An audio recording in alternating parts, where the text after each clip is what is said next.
Olá, que bom ter a sua companhia em mais um Direito Direto. Bem-vindos e bem-vindas! O espaço onde a gente descomplica o direito, trazendo temas importantes de um jeito claro, objetivo e direto ao ponto. É isso aí. E já que estamos começando, fica aquele convite. Siga o Direito Direto na sua plataforma de áudio preferida, seja Spotify, Deezer ou outra. Assim você não perde nenhuma das nossas conversas, né? E se curtiu o que a gente faz por aqui, dê aquela força. Curta, avalie com 5 estrelas e compartilhe com quem possa se interessar. Sabe aquela pessoa ralando nos estudos para concurso? Pode ser uma boa. Ajuda demais a gente a levar a informação jurídica para mais gente. Ah, e não esquece do nosso perfil no Instagram. É mais um jeito de ficar por dentro.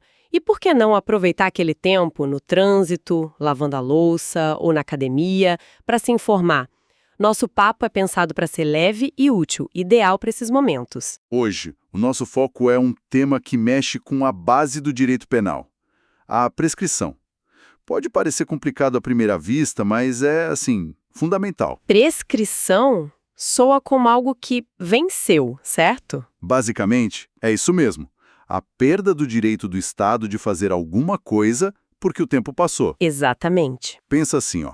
O Estado tem um relógio correndo contra ele depois que um crime acontece. Esse relógio marca o prazo para ele poder investigar, processar e, eventualmente, punir o responsável. Se esse tempo se esgota antes de uma decisão final, o Estado perde o direito de punir. Isso é chamada prescrição da pretensão punitiva. Entendi. E tem outra situação, né? Quando a pessoa já foi condenada. Isso. Mesmo depois de uma condenação definitiva, aquele relógio volta a correr. Só que agora é para que o Estado execute a pena, sabe? Para que a punição de fato aconteça. Ah, tá. Se o tempo passar e nada for feito, o Estado também perde esse direito. É a prescrição da pretensão executória. Então, no fundo, a prescrição é tipo um limite temporal para o poder de punir do Estado. Uma garantia, talvez, de que ninguém vai ficar com uma espada sobre a cabeça para sempre, esperando uma punição ou um processo que nunca termina. É sobre segurança jurídica, certo? Perfeito. É um equilíbrio delicado, né? Entre a necessidade de justiça e o direito individual de não ficar indefinidamente sujeito à ação penal. Nossa missão aqui é entender a lógica por trás dessas regras, os prazos principais e como tudo isso funciona na prática, sem precisar decorar cada detalhe do Código Penal. Ótimo. Então temos essas duas grandes categorias de prescrição. A que acontece antes da condenação final, a da pretensão punitiva, podemos chamar de PPP? Exato. PPP. E a que acontece depois, a da pretensão executória. PPE. Boa ideia. E a PPP, essa que ocorre antes da condenação definitiva. Ela ainda se subdivide, é isso? Isso mesmo. A gente vai falar sobre a prescrição calculada pela pena máxima prevista para o crime, a chamada prescrição em abstrato, e outras que surgem depois, tipo baseadas na pena que o juiz de fato aplicou, como a retroativa e a superveniente. Certo. E vamos comentar também uma ideia que surgiu, a tal prescrição em perspectiva, que, olha, os tribunais superiores não aceitam de jeito nenhum. Entendi. Mas antes de entrar nesses detalhes de cálculo, uma dúvida. Todo crime prescreve ou tem exceção? Excelente pergunta. A regra geral é a prescrição, só que a própria Constituição Federal estabelece exceções. São crimes considerados tão graves que o Estado nunca perde o direito de punir, não importa quanto tempo passe. São chamados crimes imprescritíveis. E só a Constituição pode definir isso? Só a Constituição Federal. E quais são eles, segundo a nossa Constituição? São 2 grupos. O primeiro é o crime de racismo. E aqui é fundamental entender que o Supremo Tribunal Federal, o STF, já consolidou uma interpretação bem ampla, sabe? Ampla como? O conceito de racismo hoje abrange não só discriminação racial direta, mas também a injúria racial e os crimes resultantes de homofobia e transfobia. Todas essas condutas, para o STF, são manifestações de racismo e, portanto, imprescritíveis. Nossa, bem mais amplo do que o senso comum talvez imagine. Entendi.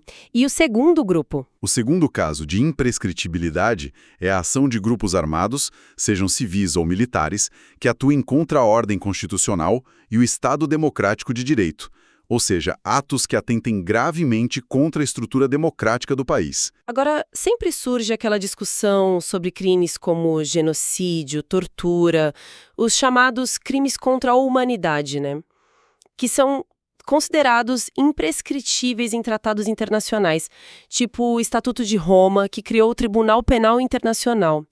Como fica isso no Brasil? Eles também são imprescritíveis aqui? Essa é uma questão relevante. E a resposta, segundo a jurisprudência do STF, é não. Não, mesmo sendo tão graves. Pois é. Apesar da gravidade do reconhecimento internacional, crimes como genocídio e tortura prescrevem segundo as leis brasileiras. Mas por quê? Se há um tratado internacional. Olha, o entendimento do STF, firmado em casos como o da extradição 1362, se baseia principalmente em 2 pontos. Primeiro, o Brasil não ratificou convenções internacionais específicas que tratam da imprescritibilidade desses crimes de lesa humanidade. Ah, tá. E segundo, prevalece o princípio da legalidade estrita e da soberania. Só a lei interna brasileira, e no caso a Constituição, pode definir quais crimes são imprescritíveis no nosso território. Entendi. Portanto, por mais chocante que possa parecer para alguns, genocídio e tortura no Brasil estão sujeitos aos prazos prescricionais comuns. Ok, ficou claro. É uma questão de soberania e de previsão expressa na nossa Constituição. Voltando então à prescrição normal. Aqui tem prazo. Vamos começar pela PPP, a prescrição antes da condenação final. Como funciona a principal forma dela, a em abstrato? A prescrição em abstrato é a primeira que a gente verifica, né? Ela pode ocorrer desde a data do crime até antes de uma sentença definitiva. O cálculo é feito com base na pena máxima que a lei prevê para aquele crime específico. Certo. Você pega essa pena máxima e consulta uma tabela que está lá no Código Penal, no artigo 109. Essa tabela relaciona faixas de pena máxima com os respectivos prazos de prescrição. Poderia dar um exemplo simples para a gente visualizar? Claro. Pensa no crime de furto simples. A pena máxima prevista no Código Penal é de 4 anos de reclusão. Olhando a tabela do artigo 109, para penas máximas que não excedem 4 anos, mas são superiores a 2, o prazo de prescrição é de 8 anos. 8 anos. Isso.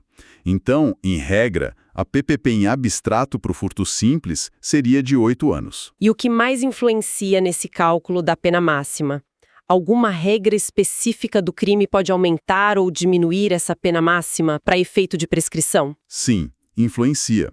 Se o crime tiver qualificadoras que aumentam a pena base, elas entram no cálculo. Ok. Se tiver causas de aumento de pena, a gente considera o maior aumento possível previsto na lei para chegar na pena máxima abstrata. E se tiver causas de diminuição? Como fica? Também entram, mas aí se considera a menor diminuição possível. A ideia é manter a pena o mais alta possível dentro da previsão legal para fins desse cálculo inicial, entende? Entendi.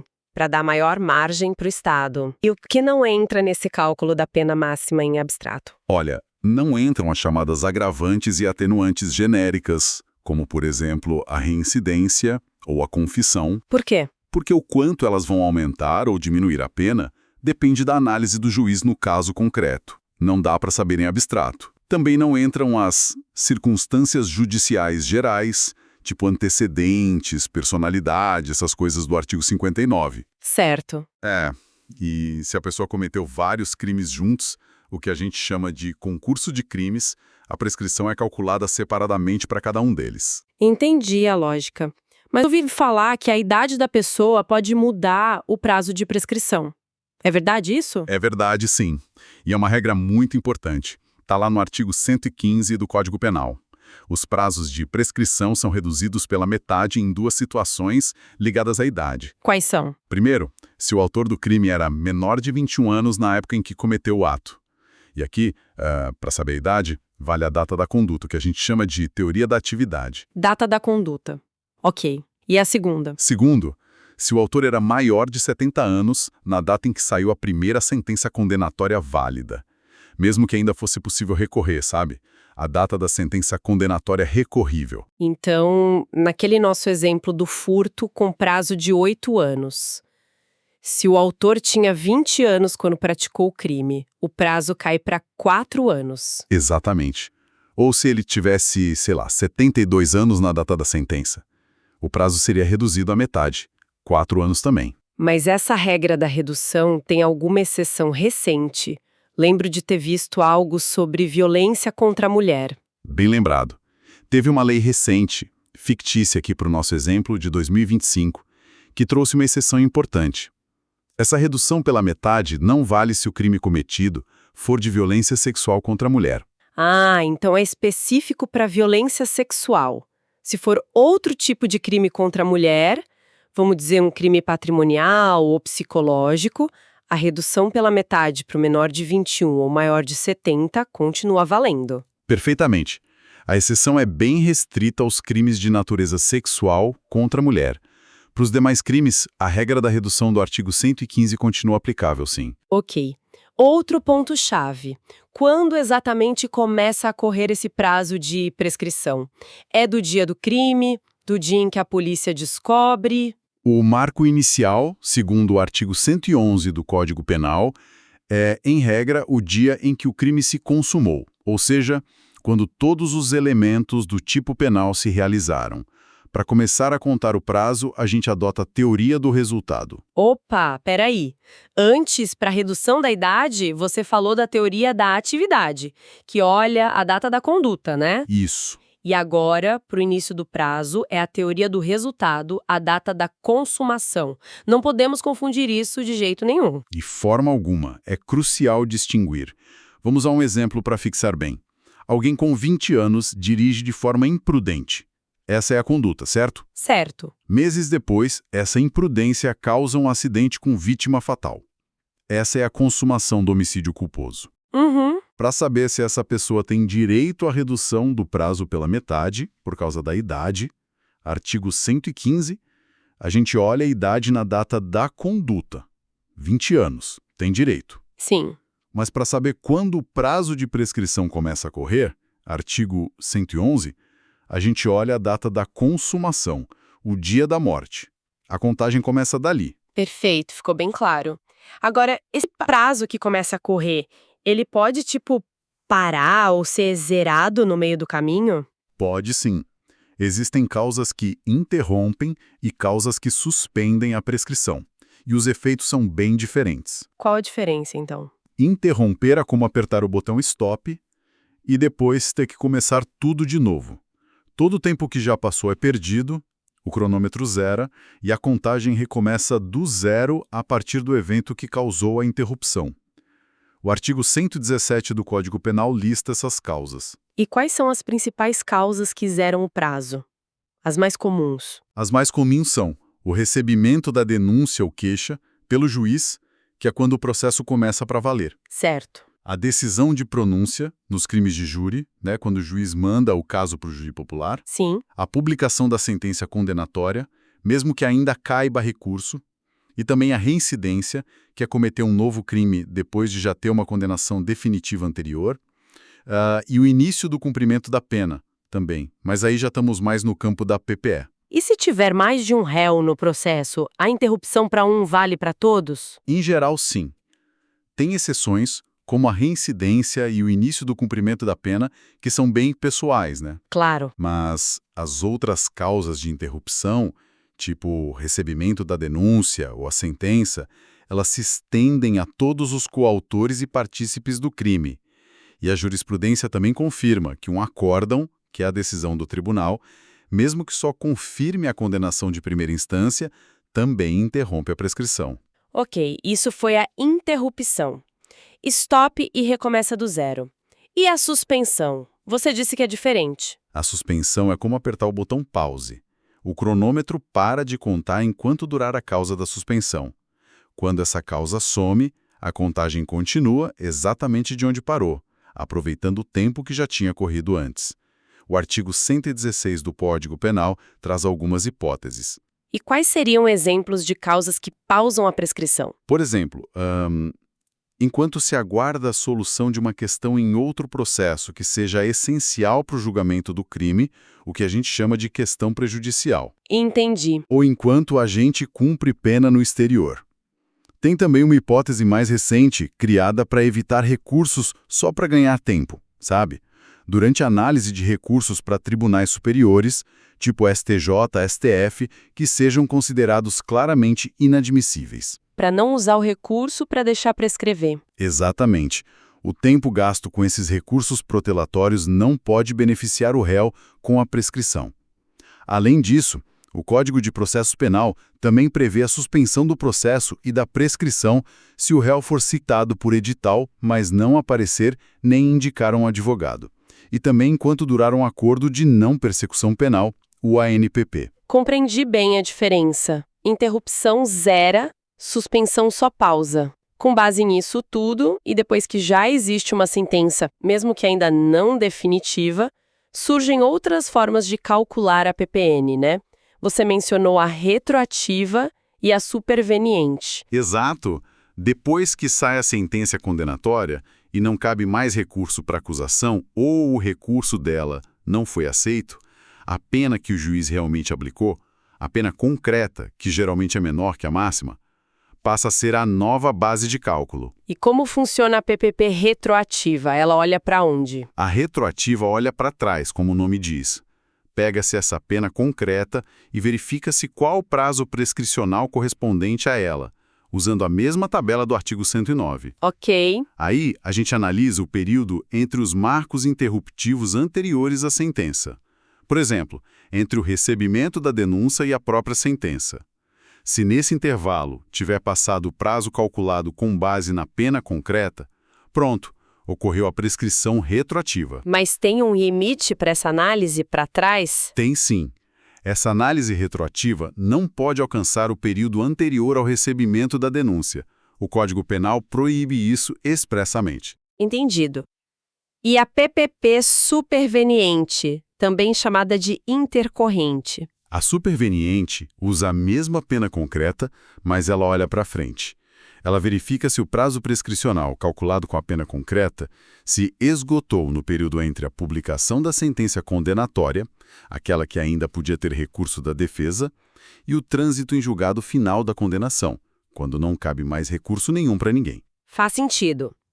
E aquela tal de PPP em perspectiva ou hipotética, que você disse que não era aceita? De jeito nenhum. Essa seria uma tentativa meio que de adivinhar a pena que o réu provavelmente receberia lá na frente e, com base nessa suposição, já declarar a prescrição antes mesmo da sentença. Isso é totalmente inadmissível. Por quê? Porque seria extinguir o processo com base numa pena que nem existe ainda, né? O Superior Tribunal de Justiça, o STJ, tem uma súmula sobre isso, a 438, que veda expressamente essa prática. Não se pode extinguir a punibilidade com base em pena hipotética. Ponto final. Claríssimo. Cobrimos bem a PPP. Vamos agora para outra ponta. A prescrição da pretensão executória, a PPE. Recapitulando, essa acontece depois que a condenação se tornou definitiva, impedindo o Estado de executar a pena. Certo? Isso aí. E a base de cálculo da PPE é sempre a pena concreta, aquela que foi aplicada na sentença definitiva. E o prazo também é definido pela tabela do artigo 109, mas, claro, usando essa pena efetivamente imposta. E quando começa a correr o prazo da PPE? O Código Penal diz que é do dia em que a sentença transita em julgado para a acusação. Isso ainda vale assim? Olha, aqui tivemos uma mudança importante na interpretação do STF. No julgamento do tema 788, que tem repercussão geral, ou seja, vale para todos os casos, Sim. o Supremo decidiu que o prazo da PPE só começa a correr quando a sentença transita em julgado para ambas as partes, tanto a acusação quanto a defesa. Ah, interessante. Qual a lógica? A ideia é que não faria muito sentido a prescrição da execução começar a correr enquanto a defesa ainda está legitimamente recorrendo, exercendo o seu direito de defesa, né? Faz sentido? Mas essa decisão do STF vale para todos os casos, inclusive os mais antigos? Não exatamente. O STF fez o que a gente chama de modulação dos efeitos.